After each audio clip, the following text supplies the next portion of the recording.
रंग चढ़ी रानी आंसू के आषाढ़ माँ। पिवरा रंग चढ़ी रानी आंसू के आषाढ़ माँ।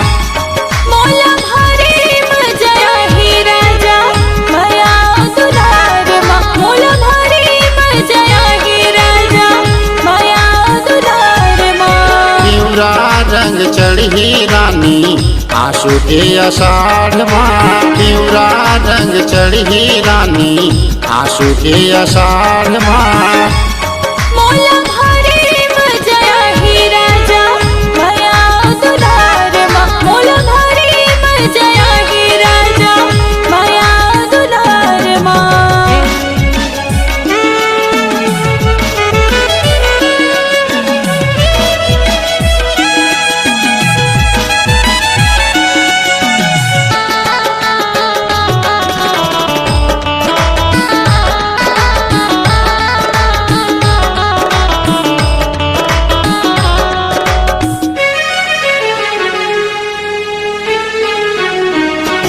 ये बादर के छाए वो पानी हाँ बरस जाते।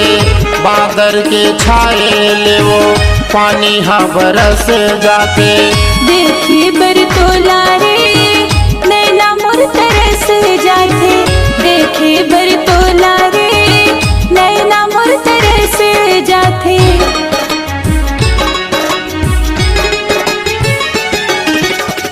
बादर के छाए वो पानी हाँ बरस जाते। बादर के छाए वो पानी हाँ बरस जाते। देखे बरतोला रे नैना मोर तरस जाते। देखे बरतोला रे नैना मोर तरस जाते। जिंदगी भर कमाबो रानी हमन खेती खार माँ। जिंदगी भर कमाबो रानी हमन खेती खार माँ।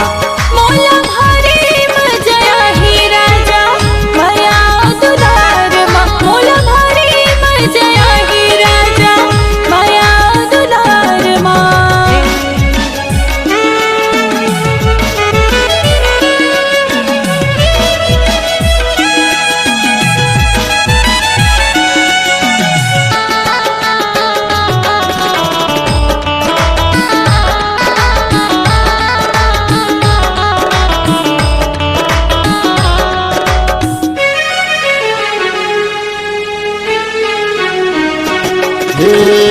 देखे बरतोला रानी मन हचुरत रहते। देखे बरतोला रानी मन हचुरत रहते। काका हो राजा मोर नैना हरवत रहते। काका हो राजा मोर नैना हरवत रहते।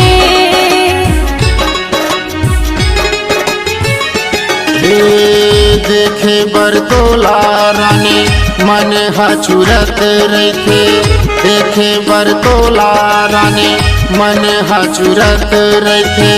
काका हो राजा मोर नैना हरवत रहते। काका हो राजा मोर नैना हरवत रहते। रानी वो सजा के तोला रखिया घर दुआर माँ। रानी वो सजा के तोला रखिया घर दुआर माँ। मोला भारी मजया ही राजा भया दुलार माँ। मोला भारी मजया ही राजा भया दुलार माँ। पिवरा रंग चढ़ी रानी आंसू के आषाढ़ माँ। पिवरा रंग चढ़ी रानी आंसू के आषाढ़ माँ।